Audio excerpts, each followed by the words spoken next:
आमर लड़े कौन से धर्म व्यवस्था विरुद्ध नुह आमर लड़े मनुवाद व्यवस्था विरुद्ध आमर लड़े जातिवाद व्यवस्था विरुद्ध आमर लड़े छुआछ व्यवस्था विरुद्ध तमें जो 3% बोला ए देश सारा रे संविधान को खत्म करी मनुस्मृति लागू करी कि जो राज करने चाहूच तमर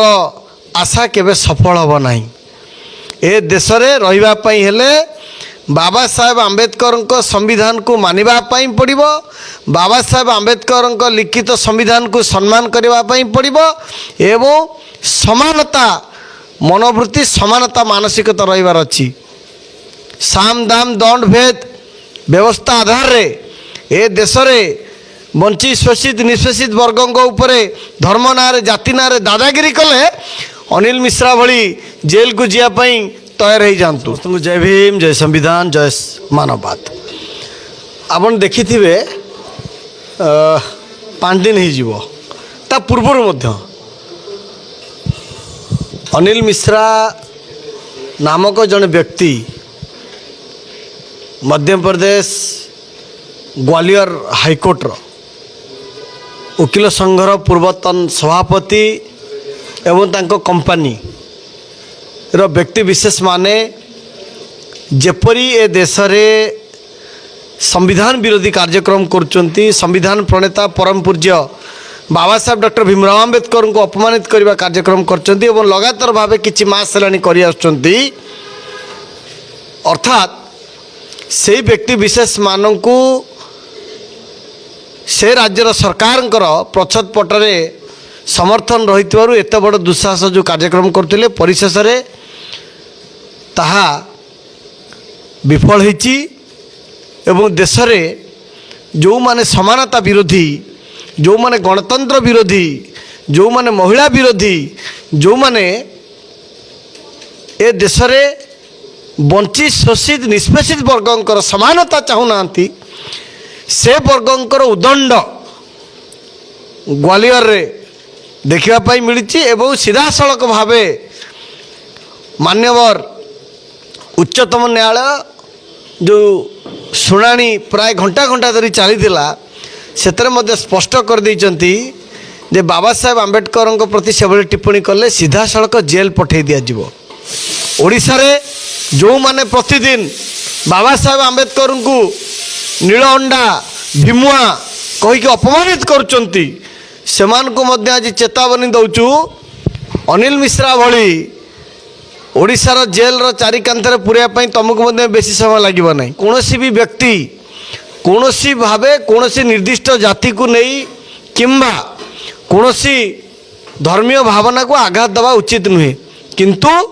तार माने नुहे जे संविधान आधार रे जो माने प्रश्न करुचंती संविधान आधार रे जो माने निर्यातित निष्पेषित वंचित शोषित वर्गंकर स्वर उठाउचंती तमे जे सेमान को ऊपर आक्रमण करिवो महापुरुषों को गाली देव ए कथा को ओडिशार वंचित शोषित वर्ग युवक छात्र समाज और बर्दाश्त करिवो नहीं जो माने बांग्लादेश पई कांदंती जो माने अन्य राज्य रे किछि घटना हेले कुंभीर कांदना कांदंती किंतु निज राज्य रे शह शह संख्या रे गरीब शोषित वंचित को ऊपर अत्याचार हेले महिला ऊपर अत्याचार हेले दिनुटिए पाटी फेटांती नहीं ए देश रे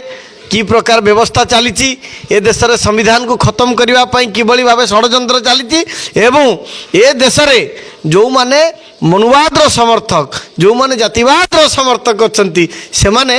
अनिल मिश्रा भाया उत्पात हे एवं जेल रो चारिकांतरे पशियापाई रेडी होइजिबे एवं तांकर ए जो सुखिला भाषण जे आमे जेल जीवु आसबू किछि नाही विप्लव चलिबो किछि नाही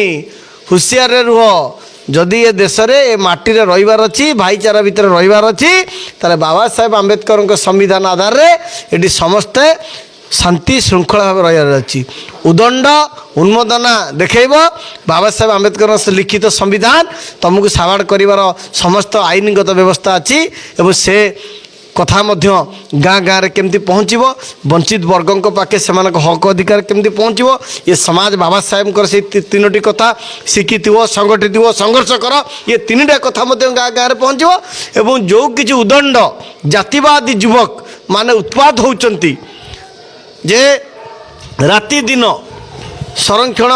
विरुद्ध में माला जपुंट राति दिन आमे तो वंचित शोषित वर्ग आसीचु आमे लड़ाई ये समाजर ତଳ ସ୍ତରରେ ଆମର ସମାଜରେ ବଞ୍ଚି ରହିଥିବା ଲୋକମାନଙ୍କ ହକ ଅଧିକାର ପାଇଁ ଯଦି ବାରମ୍ବାର ଜେଲ୍ ଯିବାକୁ ପଡ଼େ, ଯଦି ମୃତ୍ୟୁ ବି ଆସେ ତାକୁ ମଧ୍ୟ ମୁଣ୍ଡ ଦେଖେଇକି ସମ୍ମାନ ଦେବୁ, ସେଥିରେ ମଧ୍ୟ ଖାତିର ନାହିଁ। ଯେ କ୍ୟାନ୍ସରଠୁ ଭୟଙ୍କର ଭାଇରସ୍ ସେମାନେ ଦେଶରେ ଆଉ ରାଜ୍ୟରେ ଜାତି ନାଁରେ ଏବଂ ଧର୍ମ ନାଁରେ ଦିନ ରାତି ବିଷମଞ୍ଜି ବୁଣୁଛନ୍ତି, ସେମାନଙ୍କୁ ଗାଁ ଗାଁରେ ମଧ୍ୟ ବିରୋଧ କରାଯିବ।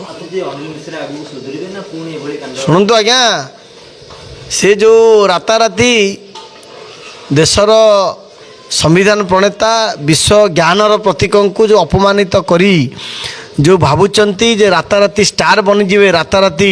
ମସିହା ବନିଯିବେ, ତାହା କେବେ ସଫଳ ହେଇନାହିଁ କି ହେବ ନାହିଁ। ଏବଂ ନ ସୁଧୁରିଲେ 47 ପୃଷ୍ଠାର ମାନ୍ୟବର ଗ୍ୱାଲିୟର ହାଇକୋର୍ଟଙ୍କର ଡିସିସନ୍ ଆସିଛି। ସିଧାସଳଖ ମାନ୍ୟବର ଗ୍ୱାଲିୟର ହାଇକୋର୍ଟ ଅଧିବକ୍ତାଙ୍କୁ ପଚାରୁଛନ୍ତି, ଡିଆଇଜି ଏବଂ ଏସ୍ପିଙ୍କ ଅଫିସ୍ ସମ୍ମୁଖରେ ଯେତେବେଳେ ଘଟଣା ଘଟିଲା ତ ପୋଲିସ କ'ଣ କରୁଥିଲା? ତେଣୁକରି ଇଏ ମନୁବାଦୀ ପ୍ରଶାସନ ଆଉ ଯାଦବ ସରକାର ତାଙ୍କୁ ବଞ୍ଚାଇ ପାରିବେ ନାହିଁ ବେଶୀ ଦିନ। ଏବଂ ସିଧାସଳଖ ଏଇଥରକ ଉଦଣ୍ଡ ହେବା ପାଇଁ ଚେଷ୍ଟା କଲେ, ସିଧାସଳଖ ଗିରଫ କରିବା ପାଇଁ ମଧ୍ୟ ନିର୍ଦ୍ଦେଶ ଦେଇଛନ୍ତି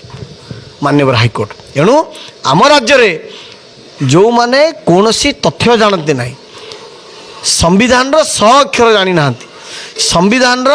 କେତୋଟି ମୌଳିକ ଅଧିକାର ବିଷୟରେ ପଚାରିଲେ କହିପାରିବେ ନାହିଁ, ସେ ସବୁଦିନ ଯେଉଁ ମନେ ମନେ ଭାବୁଛନ୍ତି ଭୀମୁଆ ନୀଳ ଅଣ୍ଡା କହିକି ବାବା ସାହେବଙ୍କୁ ଅପମାନିତ କରୁଛନ୍ତି,